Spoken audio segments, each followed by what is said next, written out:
तो संपत्ति के अधिकार को हटाने के पीछे भी थोड़ी सी कहानी है। संपत्ति का अधिकार जब से जुड़ा, तब से लेकर विवादों का विषय बना।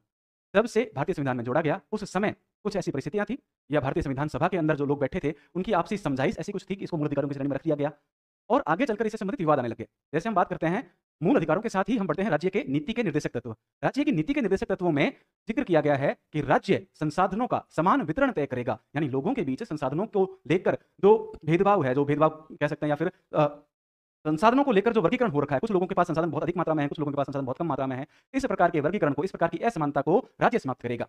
एक तो ये नियम, ये बात रख दी गई राज्यों के लिए डीपीएसपी में नीति निर्देशक तत्वों के अंदर। और फिर मूल अधिकार के आर्टिकल 31 में ये लिख दिया गया कि प्रत्येक व्यक्ति को संपत्ति अर्जन करने का, अधिग्रहण करने का अधिकार है। अब संपत्ति खरीदने का अधिकार है, संपत्ति बनाए रखने का अधिकार है, चाहे वो जितनी मर्जी संपत्ति बनाना चाहे। अब समस्या ये आई, राज्यों को उन लोगों के लिए जिनके पास जमीन नहीं है, जिनके पास संपत्ति नहीं है, उनके लिए जमीन की व्यवस्था करनी है। लेकिन कुछ ऐसे बड़े जमींदार वर्ग थे जो बहुत सारी या बहुत बड़ी मात्रा में जमीन लेकर बैठे थे। अब किसानों को ना चाहते हुए भी उनकी जमीन पर खेती करनी पड़ती थी, क्योंकि उनके पास खुद की जमीन नहीं थी।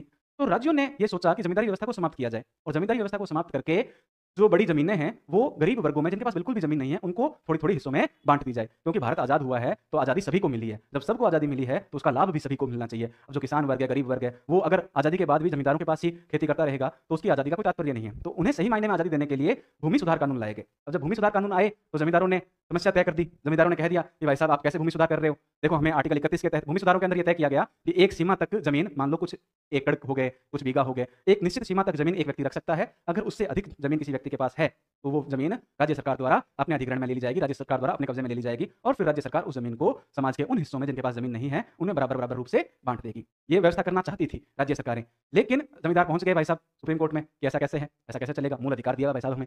मूल अधिकार दिया हुआ है 1978 सॉरी 31वां आर्टिकल 31 के अंतर्गत हमें मूल अधिकार दिया गया है कि हम संपत्ति रख सकते हैं, जितनी मर्ज़ी रखना चाहे रख सकते हैं, हम ज़मीन रख सकते हैं, हम रखेंगे, आप हमसे ज़मीन छीन नहीं सकते। तो 1950 से लेकर 1978 तक अलग-अलग प्रकार के मुद्दे आए। आप देखोगे केशवानंद भारती वाला जो मुद्दा है, गोलकनाथ वाला जो मुद्दा है, ये इन्हीं से संबंधित थे, ठीक है? और अंत में 1978 में क्या किया सरकार ने, संपत्ति के अधिकार में बहुत सारे बदलाव किए, चाहे जवाहरलाल नेहरू रहे, चाहे इंदिरा गांधी रही, ठीक है? इन सभी ने संपत्ति के अधिकार के अंतर्गत बहुत सारे बदलाव किए।